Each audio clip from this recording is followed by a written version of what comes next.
안녕하세요, 허브보리 매니저입니다. 저희 채널을 찾아오신 분들이 건강한 몸을 만드는 그날까지 허브보리가 여러분들을 응원하겠습니다. 지피지기면 백전백승이라고 하죠. 살을 찌우기가 너무 어려우신 분들에게 가장 필요한 건 자신의 몸 상태를 아는 것이라고 할 수 있습니다. 자신이 살이 찌지 않는 이유가 무엇인지, 또 그 이유를 만드는 요인과 생활 패턴이 무엇인지 현재 상황을 파악하고 그에 맞는 방법을 찾아야 건강하게 살을 찌울 수 있습니다. 하지만 정보를 얻기 쉽지 않은 것이 현실인데요. 선천적으로 살이 찌지 않아 마음 고생하시는 분들, 또는 살찌는 법에 대한 정보가 궁금하신 분들은 언제든 허브보리 유튜브 영상에 댓글 남겨주세요. 선천적으로 살이 찌지 않는 이유에는 여러 가지가 있는데요. 불규칙한 식습관과 스트레스와 같은 외부적인 요인, 장 흡수력 저하나 소화불량으로 오랜 시간 동안 영양소 흡수가 제대로 되지 않는 만성적인 요인이 대표적인 이유라 할 수 있습니다. 하지만 위뿐만이 아닌 수많은 이유들로 신체 내 영양소들이 흡수되지 않고 그대로 배출될 수도 있습니다. 오늘은 그 이유 중 하나, 당뇨로 인해 계속 살이 빠지게 되는 이른바 마른 당뇨, 마른 당뇨형에 해당되는 분들도 건강하게 살찔 수 있는 방법에 대해 알아보겠습니다.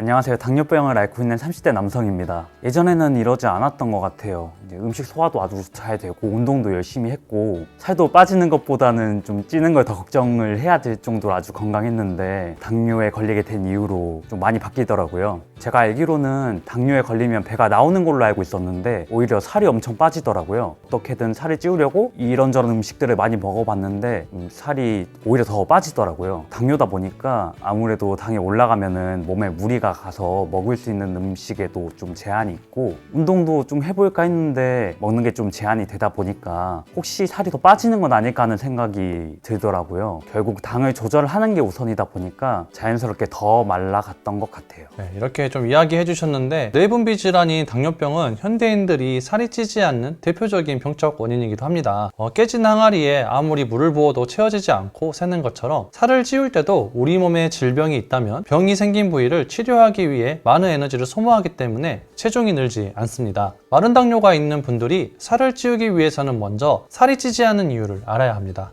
그러면 왜 당뇨병에 살이 찌지 않는 원인이 되는지 궁금해요. 당뇨병은 혈당을 조절하는 인슐린 작용이 감소하거나 분비량이 줄어 혈중 당 수치가 정상보다 높아지는 병입니다. 음식을 섭취할 때마다 당 수치가 너무 높아지지 않도록 조절하는 역할을 하는 호르몬이 바로 인슐린인데요. 인슐린이 제 역할을 못하게 되면 혈당 수치가 점점 증가하게 되면서 혈중 포도당 농도를 조절하지 못해 여러 증상을 겪게 됩니다. 대표적으로 세 가지의 초기 증상을 겪으실 텐데요. 일명 세 가지가 많아진다고 하는 3다 현상입니다. 체내 혈당이 높아지면서 신장이 포도당을 걸러내기 위해 소변을 많이 생성하게 되는 다뇨 증상, 그로 인해 과도한 갈증을 느끼고 물을 많이 마시는 다음 증상, 인슐린 기능 이상으로 세포가 충분한 에너지를 얻지 못해 식욕이 증가되는 다식 증상이 있습니다. 체내 수분이 빠지고 에너지는 더욱 감소되지만 충분히 보충해 줄 수 없고 이런 악순환이 반복되면서 오히려 체중이 감소되는 부작용을 겪게 됩니다. 만약 당뇨병을 관리하지 않아 증상이 더 심각해질 경우에는 신장 기능 저하, 심혈관계 질환으로 비롯한 각종 합병증에 시달릴 수 있으니 당뇨병으로 인한 합병증을 예방하고 삶의 질을 높이기 위해서는 혈중 당 수치를 정상 범위에 가깝게 유지하는 것이 꼭 필요합니다.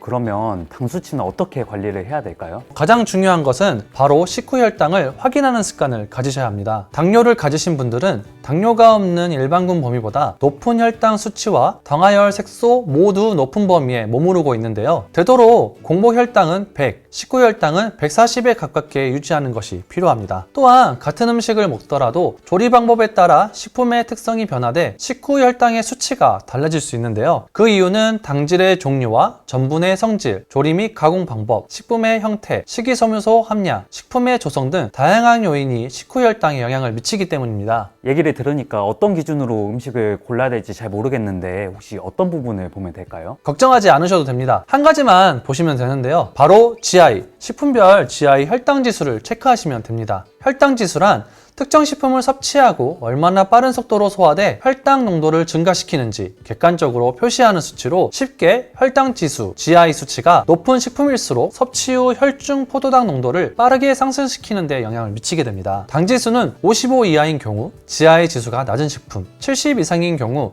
GI 지수가 높은 식품으로 분류됩니다. 즉, 당 지수가 낮은 식품이 당 지수가 높은 식품에 비해 혈당을 천천히 천천히 상승시키므로 혈당 조절에 도움이 될 수 있다는 의미입니다. 그러면 저처럼 혈당 관리를 하면서도 살을 찌울 때는 어떻게 식단을 구성하면 좋을까요? 살찌는 식단을 구성하기 위해서는 앞서 말씀드린 GI, 당지수가 낮은 음식을 중심으로 자주 섭취할 수 있는 식단을 구성하셔야 합니다. 그러면 혈당 조절할 때 특히 조심해야 되는 음식이나 먹는 방법 같은 게 따로 있을까요? 첫 번째는 무작정 살찌기 위해서 GI 수치를 고려하지 않고 탄수화물만 구성된 식품을 한꺼번에 섭취하시면 안 됩니다. 쉽게 예로 설명드리자면 미숫가루가 있습니다. 일반적인 미숫가루에는 현미, 잡곡, 기리 등 다양한 잡곡이 섞여 있어 먹기 편안하고 소화가 잘 되는 장점 때문에 많은 분들이 자주 애용하는 식품이지만 마른 당뇨인들에게는 주의해야 하는 음식입니다. 미숫가루는 다량의 탄수화물이 가루 형태로 구성되어 있어 체내에 빠르게 소화 흡수돼 급격한 혈당 상승을 유발할 수 있습니다. 또한 운동을 하시는 분들이 많이 찾으시는 단백질 보충제 역시 마찬가지인데요. 유당이 많은 WPC와 같은 분발 형태의 농축 유천 단백을 물이나 우유와 함께 섭취하기 때문에 체내 혈당이 빠르게 올라갈 수 있는 원인이 될 수 있습니다. 이를 위해 가능하면 단백질은 다른 제품 대비 GI 지수가 낮고 흡수 속도가 낮은 단백질을 선택해 섭취하는 것이 필요합니다. 콩에서 추출한 식물성 분리대도 단백질, 유당이 많이 제거된 분리유청 단백 등을 섭취하는 것이 효율적입니다. 또한 혈당, 혈압, 콜레스테롤 조절에 도움을 줄 수 있는 기능성 원료들이 함유된 제품을 찾아 드시는 게 당뇨를 관리하는 데 큰 도움이 되는데요. 혈중 콜레스테롤 개선에 도움이 되는 기리 식이섬유, 혈중 중성지질 개선에 탁월한